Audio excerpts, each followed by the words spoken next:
Hello dear students,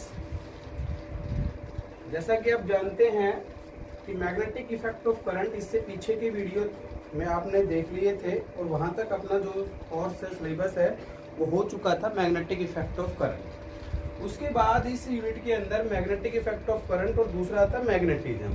तो आज हम स्टार्ट करते हैं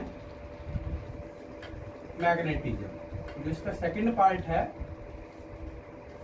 जो मैग्नेटिक फील्ड वाला जो है मैग्नेटिक इफेक्ट ऑफ करंट एक कंप्लीट हो चुका।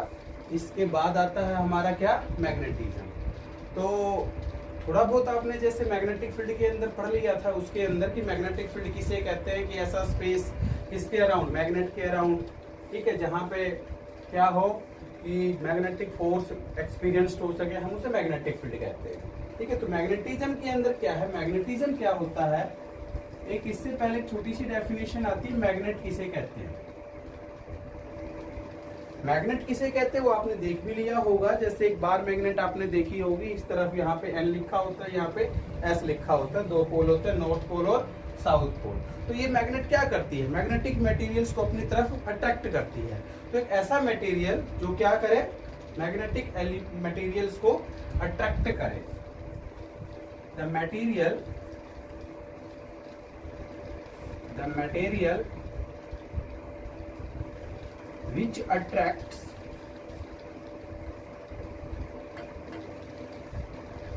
the small pieces of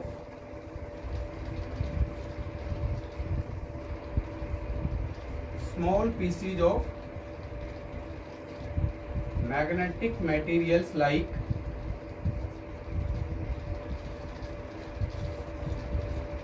nickel, iron, cobalt etcetera, हम उसे क्या कहते हैं, मैग्नेट कहते हैं। It's called magnet. और जो प्रॉपर्टी अट्रैक्शन की, उसे हम मैग्नेटिज्म कह देते हैं। जो प्रॉपर्टी है वो मैग्नेटिज्म कहलाएगी। क्या कह दोगे, द प्रॉपर्टी ऑफ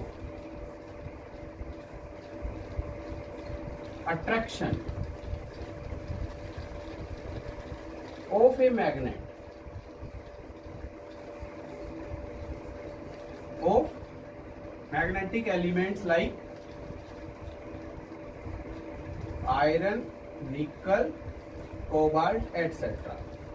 ठीक है, जो प्रॉपर्टी कहलाएगी वो क्या कहलाएगी, इज कॉल्ड मैग्नेटिज्म।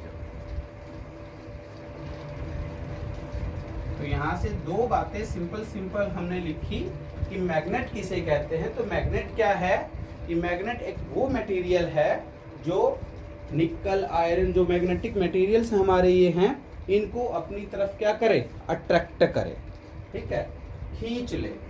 कब, जब इसके आसपास हम जो चूरा है, जैसे फीलिंग्स, आयरन फीलिंग्स किसी भी बार मैग्नेट के आसपास रखेंगे तो आप जानते हैं वो इनको क्या कर लेगी, अट्रैक्ट कर लेगी। तो अट्रैक्शन की प्रॉपर्टी मैग्नेटिज्म कहलाएगी। और मैग्नेट क्या है, एक ऐसा मटेरियल जो उसको अपनी तरफ अट्रैक्ट, जैसे आयरन को आयरन के पास लेके आओगे, क्या अट्रैक्शन होगा, नहीं होगा, क्योंकि वो मैग्नेट नहीं है। तो मैग्नेट जो है दो तरह की होती है। एक है अपने पास natural magnet, types of magnet के अंदर है नेचुरल मैग्नेट। ठीक है, क्या मैग्नीशिया के अंदर ये फाउंड पाया गया था सबसे पहले, इसलिए इसका नाम मैग्नेट पड़ गया, मैग्नीशिया से, ग्रीस के अंदर। ठीक है, आपने सुना होगा ग्रीस के अंदर है मैग्नीशिया, फर्स्टली फाउंड इन क्या,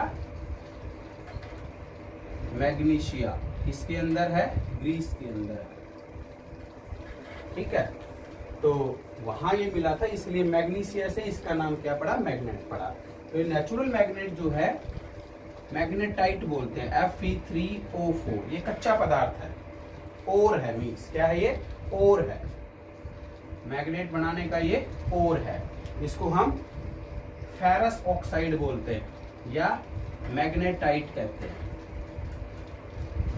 ठीक है, फेरस ऑक्साइड या मैग्नेटाइट, ये कच्चा पदार्थ है। ये क्या है, हमारी नेचुरल मैग्नेट है, ये सबसे पहले मीन्स, और इसका बहुत ज्यादा अमाउंट जो है मैग्नीशिया के अंदर पाया जाता है, ग्रीस के अंदर, इसलिए इसका नाम यहाँ पे मैग्नेट पड़ गया। ठीक है, तो मैग्नेट क्या हुई, और दूसरी हमारी होती है क्या, artificial magnets. Artificial magnets, artificial magnets जो हमने तैयार करी, जैसे लैब के अंदर आपने देखी होगी बार मैग्नेट, क्या बार मैग्नेट। दूसरी है, ये भी देखी होगी आपने, यू शेप मैग्नेट, यू की तरह, ठीक है। दूसरी है हॉर्स शू, हॉर्स का शू है उसके टाइप की, हॉर्स शू मैग्नेट, ठीक है। इस तरह से जैसे बार मैग्नेट हम लैब में देखेंगे, देखी भी होगी 9th-10th क्लास के अंदर, ठीक है। यू शेप की मैग्नेट भी हमने वहां देख ली थी।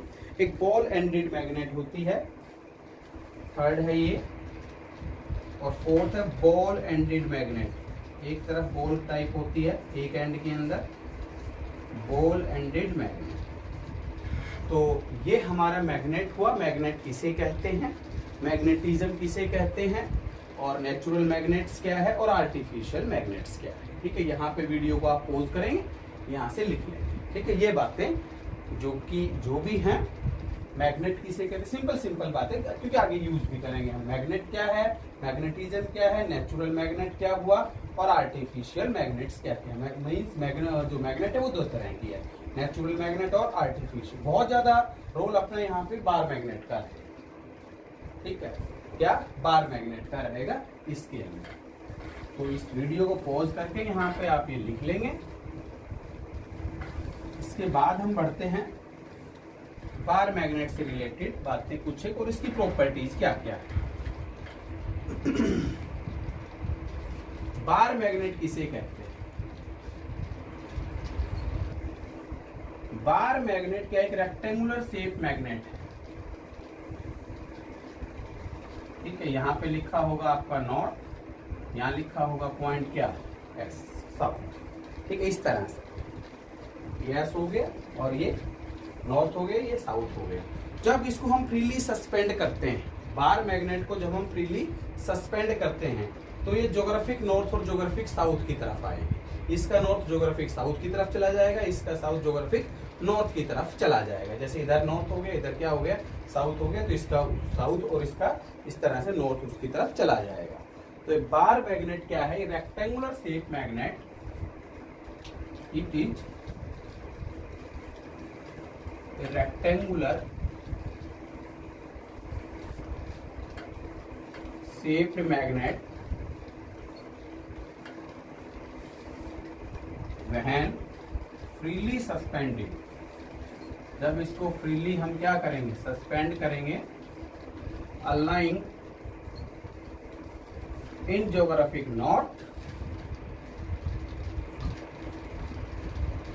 एंड ज्योग्राफिक साउथ, वो क्या कहलाएगी, बार मैग्नेट कहलाएगी। तो बार मैग्नेट क्या हुई, ये एक रेक्टेंगुलर शेप मैग्नेट है। जब इसको हम फ्रीली सस्पेंड करते हैं तो ये ज्योग्राफिक नॉर्थ और ज्योग्राफिक साउथ की तरफ जाएगी। तो डायरेक्शन हो गई, तो डायरेक्टिव प्रॉपर्टी इसके पास होती है।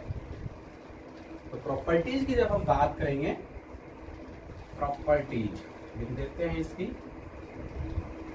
Properties of bar magnet. Properties क्या क्या है, एक तो यही हो गई, कौन सी, अलाइंगेशन प्रॉपर्टी जिसे हम कहते हैं, कौन सी, अलाइंगेशन प्रॉपर्टी या डायरेक्टिव प्रॉपर्टी। पहली हो गई डायरेक्टिव प्रॉपर्टी, या समझ गए किस तरह से डायरेक्शन बताएगा, अलाइंगेशन प्रॉपर्टी कह सकते हो। दूसरा अट्रैक्टिव, अट्रैक्टिव प्रॉपर्टी ये क्यों कहते हैं, क्योंकि ये क्या करती है, small PCs of iron filings को, निकल को, कोबाल्ट को अपनी तरफ क्या करती है, अट्रैक्ट करती है, ठीक है। इसलिए क्या है, इसको हम अट्रैक्टिव प्रॉपर्टी कहते हैं। और ये आप जानते हैं, नॉर्थ नॉर्थ एक दूसरे को क्या करते हैं, रिपेल करते हैं, साउथ साउथ एक दूसरे को रिपेल करते हैं, नॉर्थ और साउथ एक दूसरे को अट्रैक्ट करते हैं, ठीक है। तो अट्रैक्टिव प्रॉपर्टी इसके पास ये हो गई। तीसरा है लाइक पोल्स, आप जानते हैं, रिपेल ईच अदर,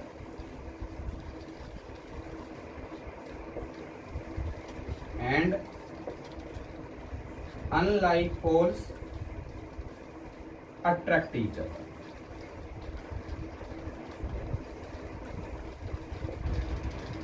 ठीक है, लाइक पोल्स हैं मीन्स नॉर्थ नॉर्थ है रिपेल करेंगे, साउथ साउथ है रिपेल करेंगे, और जो नॉर्थ साउथ है वो क्या अट्रैक्ट करेंगे। इस तरह से इसकी ये प्रॉपर्टी है। फोर्थ है, जैसे इसको मान लो हम टुकड़े कर दें, इस बार मैग्नेट के आप क्या कर दो, टुकड़े कर दो, क्या होगा आपके पास? अकेला नॉर्थ हो सकता है क्या? नहीं। अकेला साउथ हो सकता है क्या? नहीं। दोबारा से नॉर्थ साउथ बनते चले जाएंगे। ठीक है, means monopole can never exist. क्या लिख सकते हैं? फोर्थ प्रॉपर्टी क्या हो गई? Monopole can never exist.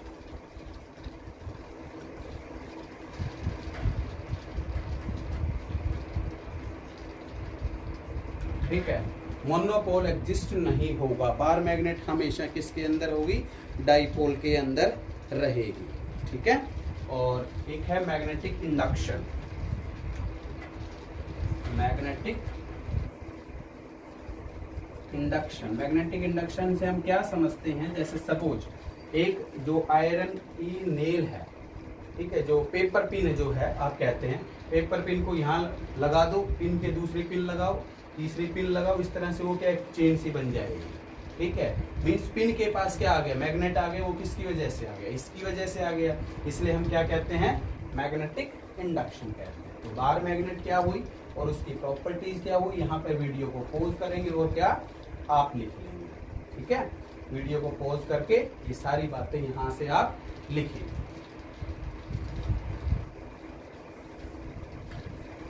और एक यहीं पे लिख देता हूँ 6 नंबर भी, यहाँ पे कूलॉम्स लॉ इन मैग्नेटिज्म, ये भी आप याद रख लेंगे। यहाँ पे जैसे पढ़ा है हमने,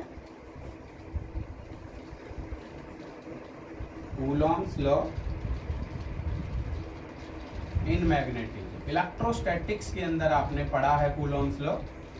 मैग्नेटिज्म के अंदर क्या है वो समझिए। जैसे एक मैग्नेट यहाँ पे ले लिया हमने, नॉर्थ और साउथ। ठीक है, इसकी पोल स्ट्रेंथ, जैसे चार्ज को हमने Q से डिनोट किया था, तो पोल स्ट्रेंथ को हमने M से डिनोट, यहाँ पे -M हो जाएगा क्योंकि अट्रैक्शन है, यहाँ पे +M। एक और मैग्नेट ले ली सपोज, नॉर्थ और साउथ, ये +M और ये -M, इसको M1 और इसको M2 ये मान लें। इस तरह से ये डिस्टेंस हो गई इन दोनों के बीच में, मान लो कितनी है? R। तो कूलॉम्स लॉ इन मैग्नेटिज्म आप क्या लिखेंगे कि जो फोर्स ऑफ रिपल्सन है M1 M2 के बीच में, या इधर साउथ ले लें हम, मान लो इधर हम साउथ ले लें, तो इन दोनों के बीच में क्या हो जाएगा? अट्रैक्शन हो जाएगा। तो जो फोर्स ऑफ रिपल्सन है और जो फोर्स ऑफ अट्रैक्शन है F डायरेक्टली प्रोपोर्शनल होगा product of magnitude of pole strength, और इनवर्सली प्रोपोर्शनल होगा square of distance between them. ठीक है, तो फोर्स ऑफ अट्रैक्शन और repulsion between two pole strengths of different bar magnets हैं, proportional to product of their magnitudes and inversely proportional to square of distance between them. जैसे Coulomb's law in electrostatics क्या था? F proportional to Q1 Q2 upon R square। Simple सी बात है, Q1 Q2 की जगह क्या आ गया? M1 M2। यहाँ पे प्रोपोर्शनलिटी कांस्टेंट होता है μ0 अपॉन 4 पाई, M1 M2 upon R square, ये आ। ठीक है, तो F इज इक्वल टू क्या आ गया? μ0 अपॉन 4 पाई M1 M2 upon R square. और मैग्नेटिक फील्ड स्ट्रेंथ की यदि बात करता हूं मैं यहाँ से, फोर्स की तो यूनिट और ये जानते हैं न्यूटन होती है, μ0 भी आप जानते हैं, μ0 पीछे की वीडियो में आपने पढ़ा है। μ0 अपॉन 4 पाई की वैल्यू क्या होती है? तो μ0 की वैल्यू क्या है यहाँ पे? 4 पाई इंटू 10⁻⁻⁷। ठीक है, ये टेस्ला एम्पियर इनवर्स मीटर। और इसे कहते क्या है? Magnetic permeability in free space. क्या कहोगे? Magnetic permeability in free space. ये हमने पीछे की वीडियो के अंदर क्या पढ़ा हुआ है। ठीक है, तो ये बार मैग्नेट और उसकी क्या हुई? प्रॉपर्टीज हुई। यहाँ से आगे बात करें, जैसे सेम चैप्टर है ये जो इलेक्ट्रिक फील्ड आपने पढ़ा था उसी के अंदर, वीडियो को पॉज करके यहाँ पे आप ये नोट्स बना लेंगे, साथ साथ नोटबुक अपनी कंप्लीट करते रहना है। अब आता है मैग्नेटिक डाइपोल या बार मैग्नेट, एक ही बात है। मैग्नेटिक डाइपोल या बार मैग्नेट कह दो, एक ही बात है, कोई दिक्कत नहीं है। जैसे डाइपोल किसे कहेंगे? Pair of two equal and opposite pole strengths. South pole ले लिया, ये नॉर्थ पोल ले लिया, और ये मैग्नेटिक लेंथ होगी, ये ध्यान रहे। 2L या 2A जो भी लिया था हमने, ये ध्यान रहे मैग्नेटिक लेंथ थोड़ी अंदर से लेनी है, जो बाहर से होगी वो ज्योग्राफिक लेंथ कहलाती है। ठीक है, थोड़े अंदर के पॉइंट की जो लेंथ है ये यहाँ से यहाँ तक है। ठीक है, यहाँ से लेकर के यहाँ तक है, इसे मैग्नेटिक लेंथ कहते हैं। बाहर से बाहर तक होगी वो ज्योग्राफिक लेंथ कहलाती है। ठीक है, the pair of two equal and opposite pole strengths, opposite pole strength separated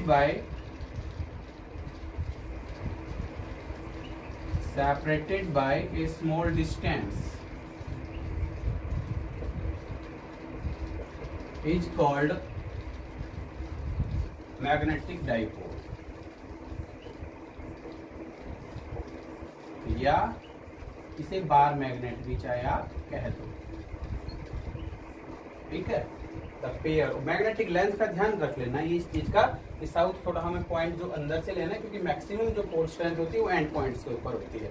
यदि आयरन फीलिंग्स आप रखेंगे तो यहाँ पे सबसे ज्यादा, यहाँ पे यदि मान लो आयरन फीलिंग्स रख दिए ना आपने,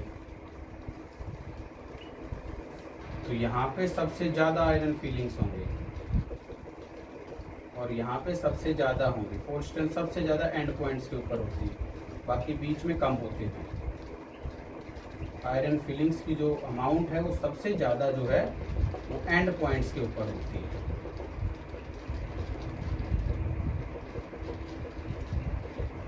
ठीक है, समझे? तो सबसे ज़्यादा यहाँ होगी।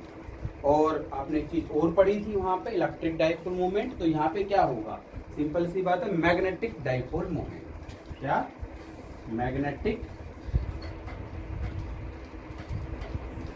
Dipole moment. तो मैग्नेटिक डाइपोल मोमेंट क्या होगा?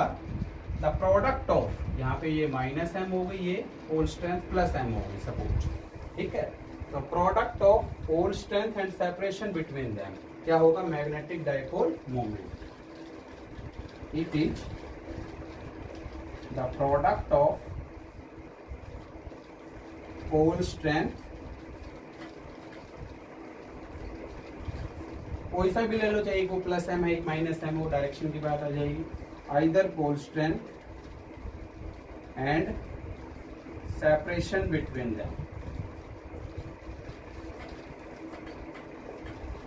वो मैग्नेटिक डाइपोल मोमेंट होगा। इसको कैपिटल एम से लिखा जाता है, और कैपिटल एम हो गया m इंटू 2a। एरो लगाया मैंने, वेक्टर क्वांटिटी है। कैसी क्वांटिटी है ये? वेक्टर क्वांटिटी है। डायरेक्शन होती है साउथ से north, directed from south to north. Magnetic dipole moment क्या है? एक वेक्टर क्वांटिटी है, डायरेक्शन जैसे सेम है, जैसे इलेक्ट्रिक डाइपोल मोमेंट था q इंटू 2a था, और उसकी डायरेक्शन कहाँ से कहाँ थी? माइनस q से लेकर के कहाँ?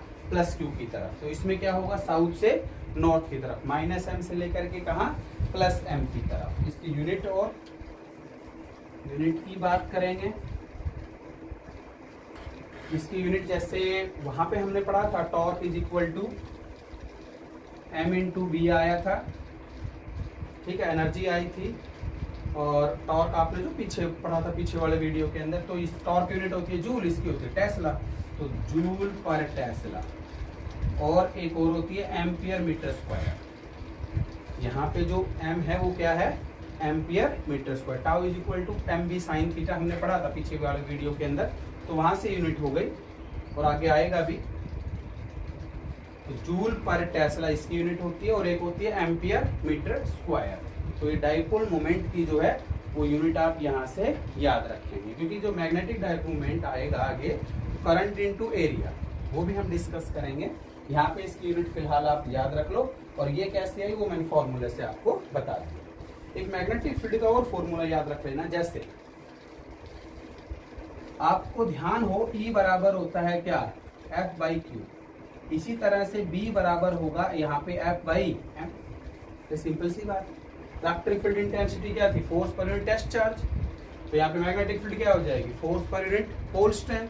तो एक हटा देंगे तो E की वैल्यू क्या थी, आपको ध्यान होगा के क्यू बाई आर स्क्वायर। तो यहाँ पे B की वैल्यू क्या आ जाएगी, म्यू नॉट अपॉन 4 पाई के हो गया ना, M upon R square. Q का काम कौन करेगा, M करेगा। ये मैग्नेटिक फील्ड का फॉर्मूला भी आप यहाँ से याद रखिए, ठीक है। वो इलेक्ट्रिक फील्ड और मैग्नेटिक फील्ड को हम यदि रिलेट करें आपस में, इनके बारे में कुछ डिफरेंसेस करें तो वहाँ की बात है। इलेक्ट्रिक फील्ड होता है फोर्स पर यूनिट टेस्ट चार्ज, और फॉर्मूला होता है ना जैसे ये, इसी तरह से यहाँ पे आ जाएगा एक M1 आ जाएगा M1 M2, तो उसी तरह से यहाँ पे मैग्नेटिक फील्ड आ जाएगा mu naught upon 4 pi M upon R square. यहाँ पे क्या था, 1 अपॉन 4 पाई एप्सिलॉन नॉट। इस तो मैग्नेटिक फील्ड का भी आप यहाँ से फॉर्मूला याद रख लेंगे। तो यहाँ से आप इसको लिख लेंगे वीडियो को पॉज करके कि मैग्नेटिक डाइपोल और बार मैग्नेट क्या है। अब जैसे वहां पे हमने एक्सियल लाइन और इक्वेटोरियल लाइन के ऊपर पढ़ा था, इसी तरह से यहाँ पे आएगा कि मैग्नेटिक फील्ड जो है वो एक्सियल लाइन पे कितनी होगी इसके बार मैग्नेट के, और इक्वेटोरियल लाइन पे कितनी होगी। जैसे इलेक्ट्रिक फील्ड का आपने पढ़ा था वैसे के वैसे यहाँ है। Magnetic field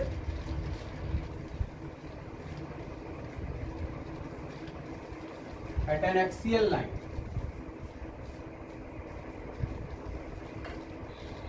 due to a bar magnet,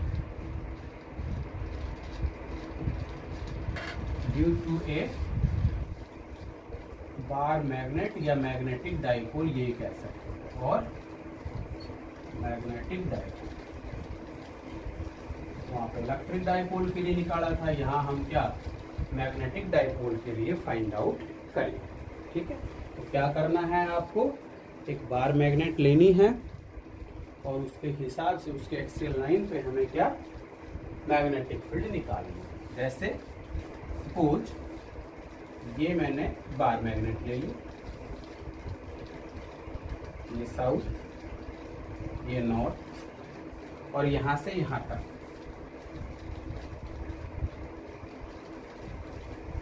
ध्यान रहे मैग्नेटिक लेंथ अंदर 2a इसकी लेंथ हो गई। O इसका सेंटर मान लिया, O पॉइंट क्या मान लिया, सेंटर मान लिया। तो मेरे पास क्या है, S1 एक बार मैग्नेट, S1 भी एक bar magnet of length 2a, ठीक है। तो S1 बराबर हो गया 2a। O भी द सेंटर, OS बराबर ON हो गया मेरे पास क्या, A हो गया ना, और एक एक्सियल लाइन है तो इसके एक्सिस में से पास कर रही है। P यहाँ पे मैंने कोई पॉइंट ले लिया, इतनी डिस्टेंस पे O से मान लेता हूँ R डिस्टेंस, ठीक है। Let P be a point at distance R from center O, at which we have to find strength of magnetic field, जिसके ऊपर हम मैग्नेटिक फील्ड की वैल्यू निकालेंगे। तो OP मेरा किसके बराबर आ गया, R के बराबर आ गया, ठीक है। OP अपना क्या आ गया, R के बराबर आ गया। अब यहाँ से एक एक पोल स्ट्रेंथ के लिए हम क्या मैग्नेटिक फील्ड निकाल लेते हैं, और फिर हम उनका वेक्टर सम लेंगे। सेम डायरेक्शन होगी तो ऐड कर देंगे, अपोजिट होगी तो हम क्या सब्ट्रैक्ट कर देंगे। तो यहाँ से इतना लिखने के बाद हम करते हैं, दोनों पोल स्ट्रेंथ है, दोनों के लिए मैग्नेटिक फील्ड निकालेंगे। तो पहली बात कर रहा हूं मैग्नेटिक फील्ड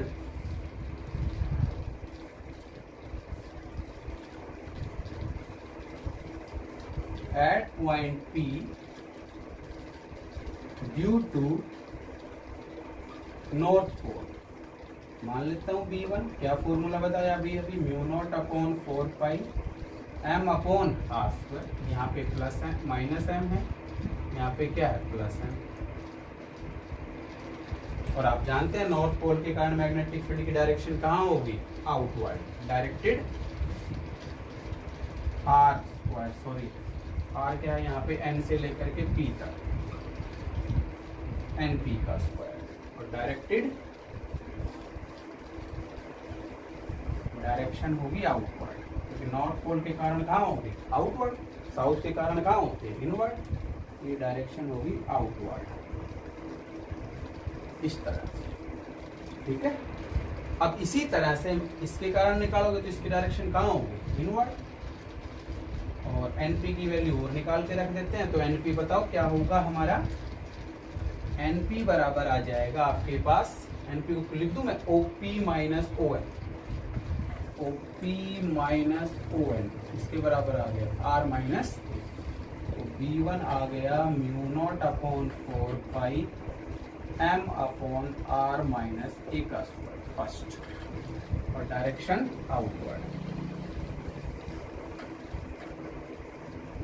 ठीक है। इसी तरह से मैग्नेटिक फील्ड आप फाइंड आउट करोगे साउथ पोल के कारण, कौन से पॉइंट पे, B point. Similarly magnetic field